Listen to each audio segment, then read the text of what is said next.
성도 여러분, 성경에 등장하는 위대한 믿음의 사람들을 보면 한 가지 공통점이 있습니다. 그들은 모두 기도하는 사람들이었습니다. 기도는 단지 종교적인 의무나 형식적인 신앙 행위가 아닙니다.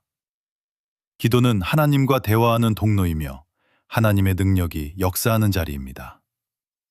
많은 그리스도인들이 기도를 통해 문제를 해결받았고 하나님께서 주시는 놀라운 은혜를 경험했습니다. 오늘 본문에 등장하는 한나도 그런 사람이었습니다. 한나는 깊은 고통을 안고 있었지만 그 문제를 기도로 하나님께 가져갔습니다. 그리고 그 기도를 통해 하나님께서 역사하시는 놀라운 은혜를 경험하게 됩니다. 오늘 이 시간에는 한나가 자신의 문제 앞에서 어떻게 반응했는지, 그리고 그 기도가 어떤 모습이었는지를 함께 살펴보려고 합니다. 첫째, 한나는 문제의 자리에서 일어났습니다. 본문 9절을 보겠습니다.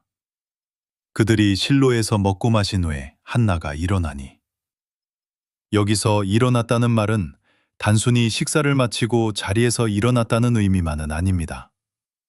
이어지는 10절 말씀을 보면 그 의미를 알 수 있습니다. 한나가 마음이 괴로워서 여호와께 기도하고 통곡하며. 한나가 일어났다는 것은 기도하기 위해 하나님께 나아가기로 결단했다는 뜻입니다. 그녀는 더 이상 문제 앞에서 괴로워하며 주저앉아 있지 않았습니다. 하나님께 나아가기로 결심했습니다. 성경에는 한나처럼 불임으로 고통을 겪은 여인이 여러 등장합니다. 그중 한 사람이 바로 라헬입니다. 창세기 30장 1절을 보면 이렇게 기록되어 있습니다. 라헬이 자기가 야곱에게서 아들을 낳지 못함을 보고 그의 언니를 시기하여 야곱에게 이르되 내게 자식을 낳게 하라. 그렇지 아니하면 내가 죽겠노라. 라헬은 자신의 상황을 받아들이지 못하고 언니를 시기했습니다.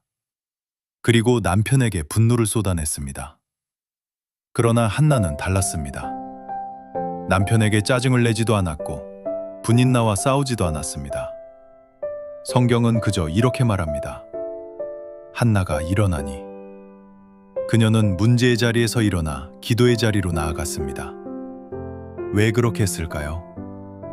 우선 사람의 힘으로 해결할 수 없는 일이기 때문입니다. 한나가 임신하는 문제는 자신의 힘으로 해결할 수 있는 일이 아니었습니다.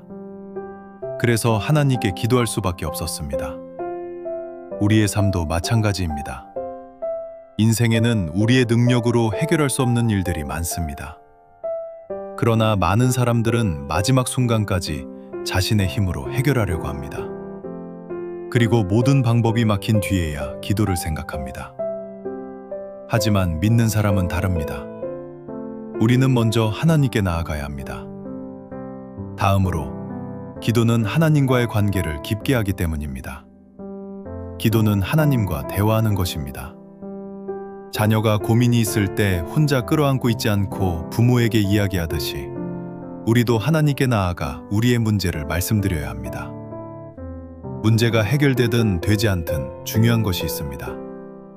하나님과의 관계가 깊어져지는 것입니다. 우리는 병원에 가서 치료를 받으면서도 기도해야 합니다. 자녀가 공부를 잘하고 있을 때도 기도해야 합니다. 사업이 잘 될 때도 기도해야 합니다. 왜냐하면 기도는 하나님과의 관계를 이어주는 통로이기 때문입니다. 그러므로 사랑하는 성도 여러분, 문제가 생겼을 때 라헬처럼 분노하고 원망하시겠습니까? 아니면 한나처럼 문제의 자리에서 일어나 기도의 자리로 나아가시겠습니까? 둘째, 한나의 기도는 응답 이후를 생각하는 기도였습니다. 본문 11절입니다. 만군의 여호와여, 만일 주의 여종에게 아들을 주시면 내가 그의 평생을 여호와께 드리고 삭도를 그의 머리에 대지 아니하겠나이다. 한나는 아들을 주시면 그 아들을 하나님께 드리겠다고 서원했습니다. 머리에 삭도를 대지 않겠다는 것은 나실인으로 하나님께 바치겠다는 의미입니다.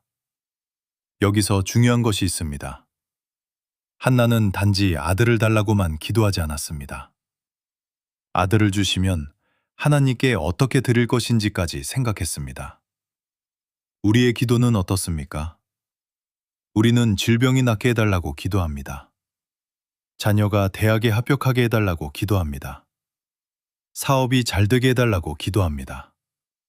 그러나 그 기도가 이루어진 뒤에 하나님께 무엇을 드릴 것인지에 대해서는 거의 생각하지 않습니다. 예를 들어 보겠습니다.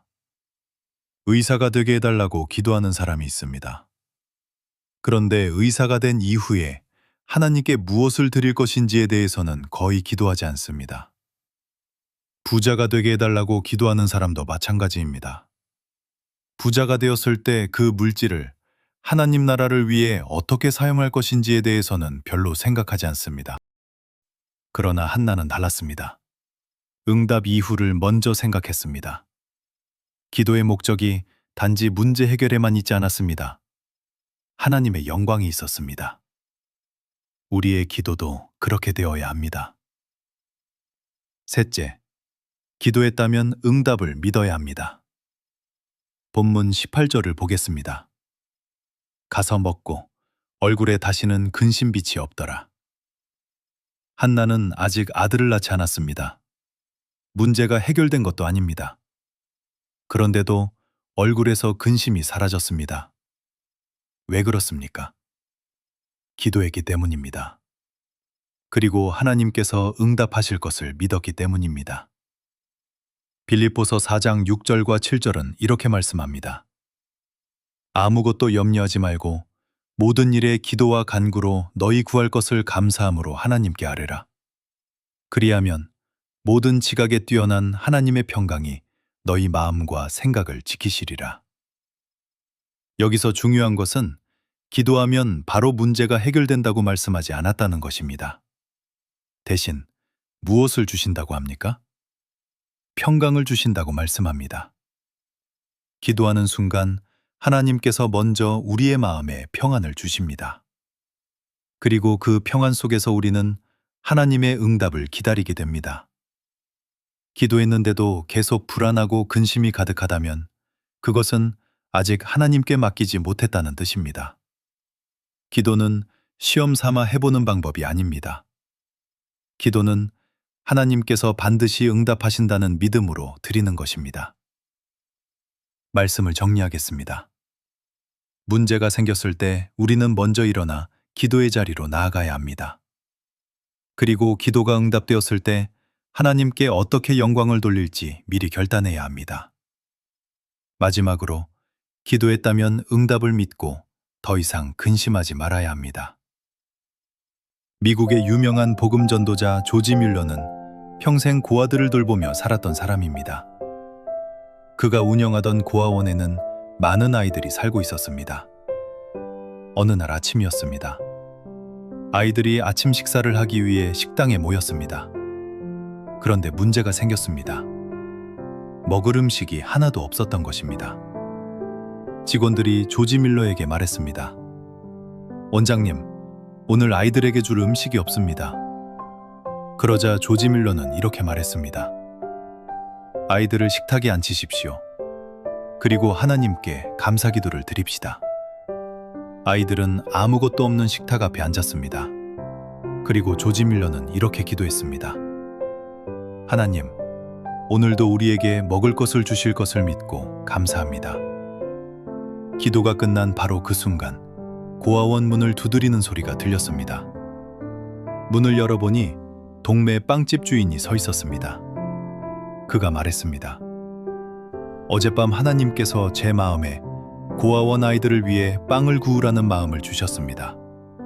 밤새 빵을 구워왔습니다. 그런데 잠시 후 또 문을 두드리는 소리가 들렸습니다. 이번에는 우유 배달 마차였습니다. 마차가 고장나서 더 이상 우유를 옮길 수 없게 되었는데 마침 고아원 앞이었습니다. 배달원은 이렇게 말했습니다. 이 우유를 여기 아이들에게 나누어 주시겠습니까? 그날 아침 고아원 식탁에는 빵과 우유가 가득했습니다. 조지 밀러는 이렇게 말했습니다. 기도는 하나님께 상황을 설명하는 것이 아니라 하나님을 신뢰하는 것입니다. 사랑하는 성도 여러분, 문제 앞에서 주저앉지 마십시오. 한나처럼 일어나 기도의 자리로 나아가십시오. 그리고 하나님께 맡기십시오. 그때 하나님께서 우리의 삶 가운데 놀라운 일을 이루실 것입니다. 아멘.